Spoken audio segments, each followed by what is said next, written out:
Hello, and welcome to our special podcast brought to you by a group of motivated Erasmus Plus training course participants. We're happy to welcome you as we explore different perspectives and good practices all across Europe and hopefully find solutions for a better and greener future. Today, I'm your host, Christina, reporting from a lovely island in the southwest of France. Today we will have a guest on our show. This is lovely Caroline coming to us from Lithuania. Welcome, Caroline. Hello, Christine. It's lovely to be here today with you. It's lovely having you. So, how was your trip here? How are you enjoying the wonderful weather in France? Oh, it's amazing, and it's just not the weather. It's so nice to be here with all these people and learn all these practices of green entrepreneurship. I already learned a lot, so I'm very happy. Wonderful. So today our topic is green skills and circular economy as tools for green entrepreneurship. Would you like to share something, share your knowledge with us, and together we explore the topic and help our viewers understand the concept better? Yeah, of course. I'm very happy that I got a chance to speak on this in this area, because I think Lithuania and the environment I live itself has very good examples of circular economy and green skills for entrepreneurship. So I think I can share some good knowledge, and we can discuss this theme nicely. That's perfect. So could you tell us more about the very concept of circular economy? What is it? How can our viewers understand what it is? How can we as individuals do it and just help the environment?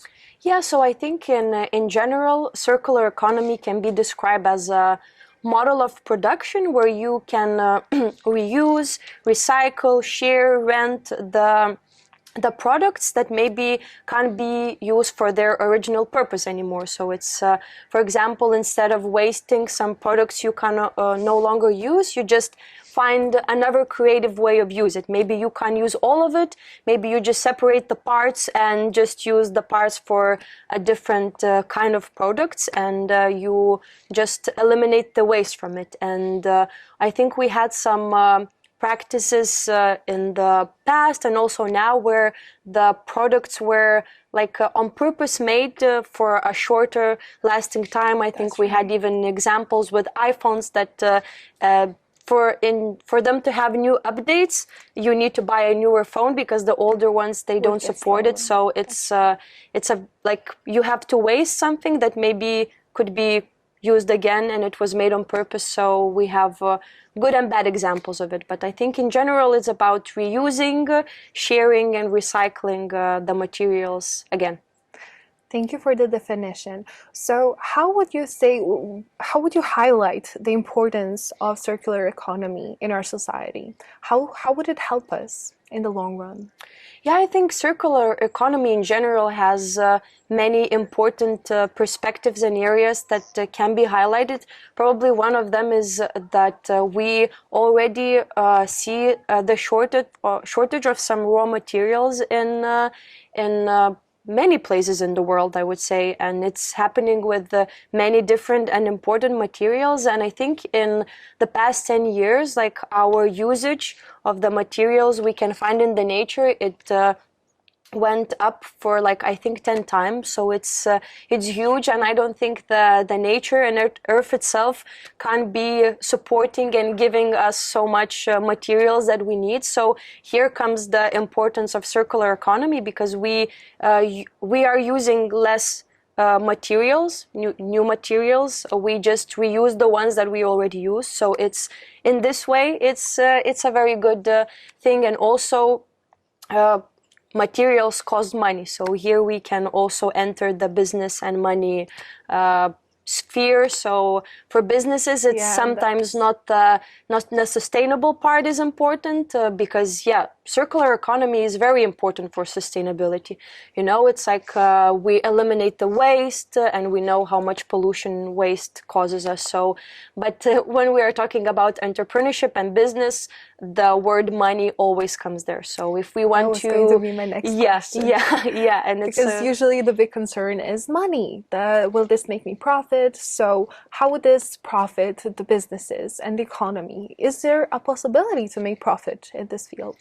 Yeah, actually, it's as I said, you know, the first thing, maybe it's not about profit, but maybe spending less. So if you don't have to buy so many raw materials, it's already saving some money, maybe to invest in some other things or just to make more profit. So I think we can highlight business this side of circular economy, saying that there are some materials you can reuse again and save money like this. And I think I have a very good example for this area of circular economy. There is this company based in Macedonia. It's called Pacomax, and Pacomac, I think it's like that. And it was based in 2010, and it was established by 11 very big companies who are producing beer, water, juice, and like all kinds of liquids, and also product like sweets packets that made of plastic. So and their idea was that you know, they sell the products, and these all of these packages they produce, they just go to waste, and it's not only putting a lot of garbage in the atmosphere, but also it's just like it can be reused again, you know. So they thought about this idea of putting like these machines inside the towns where you can bring back those like packages you bought your liquids or sweets in, and they give you points, and then you can just exchange these points into other products they're making. So it's like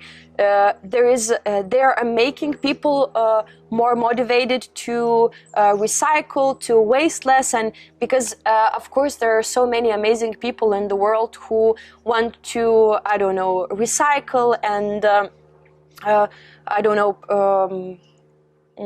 use circular economy more, but there are some people who need to be pushed or motivated, I don't know, with money, with some kind of points, prizes and stuff like that. And this company is a very good example of, you know, putting so many important points just into one company and one area. And I think there are like more examples of maybe a little smaller areas. For example, in Lithuania we have this beautiful company called BookSwap, and I think the name says itself. It's like a platform on the internet where you can exchange books. So you just upload the books that you have, and you can find there the books that you would like to purchase. And for example, if someone bought the book from you, then you get the points, and you can just exchange these points into books. So it's you don't need to have so many places in your house for these books, and also we don't need to produce so many books, so everyone could have like one of these books at home. So there are a lot of these examples that could lead us to wider usage of circular economy. Yeah, thank you very much for sharing that. I really think it's incredible, and I think that it's really inspirational for both younger and older generations, because we do need to be more responsible with our waste and with everything. So do you think that there would be any difficulties when it comes to implementing circular economy into business? Well, maybe it's like it needs some extra investments for some companies, and I think that the difficulties are for some I don't know how to say, some countries face difficulties with the monies, with investment for these things, but I think that a very good idea that we have these global goals for the circular economy and green skills, but every country has to find the solutions themselves, because every country has different kinds of materials they can use, different kind of even the environment, the weather, everything is very important for the circular economy. And for some countries face it as a challenge, for example, the weather. Some can use it for easier way to implement it. So it's I think every country face very different challenges to implement it. And would you say there are any specific skills needed in order to shift to green entrepreneurship? Yeah, actually, it's making your business using the circular economy. It's a big change, and every change faces the problems. And usually I think the skills are technical skills, will be engineering skills would be needed. Also, science has to put a lot of effort in this to find new ways to do it. And also, I think some operational skills might be needed as well. So I think it's the whole package of skills that would be needed for this change. That's very true. And yeah, and I wanted to add that I think soft skills are also very important here. I think we talked about this at the beginning, that you need to be very creative in order to implement circular economy. So creativity, critical thinking, communication are also very important. I agree. It's a spice that you need in every single meal. That's so true.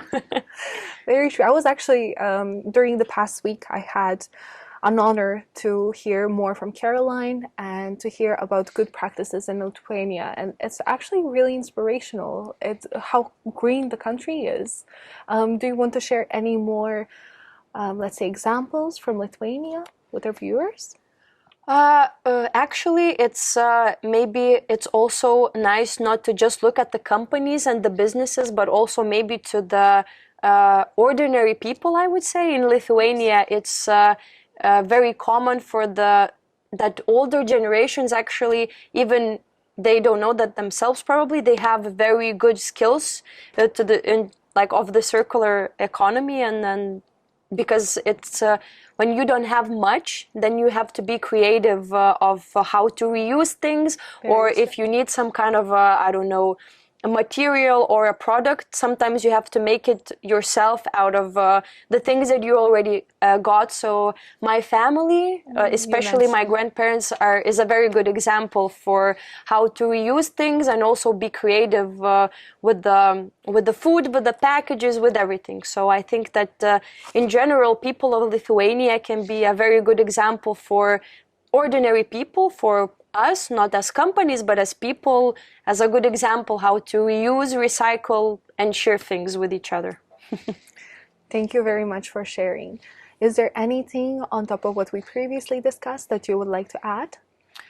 Well, actually, I think in concluding the circular economy and green skills that we talked about here, I think it's very important to highlight the importance of youth in this area, because as we can hear everywhere, it's our future. And I think if we would these projects like that, I think it's already a very good area to start implementing these green skills and give people the idea that the circular economy is very, very important. And I think not only these projects should be important, but also talking with teachers, that it should be also highlighted at schools. You know, that I think the earlier we will start to implement these green skills into youth life, the more benefits we can see. And then it's going to be just a common thing, you know, to recycle, share,